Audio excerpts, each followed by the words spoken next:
This week, the Broncos released new renderings of the area around their proposed stadium at Burnham Yard. There is a big difference, as you would imagine, between the before and after shots. So we want to bring in Andy Goetz. He is a DU professor focused on urban planning. Thanks for being here. Sure. I'm wondering, because we see every time a project like this begins, we see these renderings. Is this a wish list, or have they gotten to the point where they pretty much know this is what it's going to be?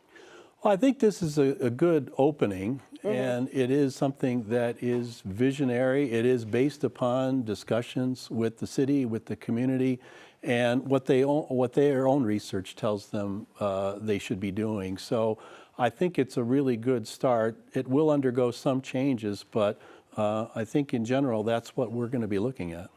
We talked to you about Union Station, right? And how that changed and evolved. So what's the importance of giving this rendering? Does it give people, like I'm a visual person. I have to see it to know what you're doing. Is that part of it? And oh, absolutely, yeah. To actually see a map that shows what the area is going to look like, where the stadium's going to be, and what the other areas around it are going to be, including ground level views, which they've included.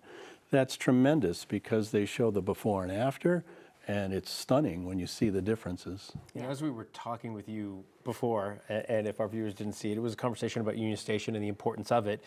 What's the importance of doing this to this particular area? It's huge. This is an area that was an old rail yard, not really used very much. It's been abandoned. And this reactivates that space, and for a very important purpose, for having that stadium and the district around it. It's going to make a huge difference.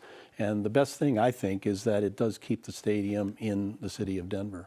which is very, very important to so many people in Colorado and the fans. They did not like the idea of moving outside of Denver. Fan base ever but you look at what Coors Field has done, and you look at like Union Station, and then you look at Mile High and the fact they're keeping it close, but revitalizing. But they also talked about they're preserving some of the history too, because there are going to be those that are going to say, well, good for you to come in with your brand new stuff. You're forgetting what it was. Yeah.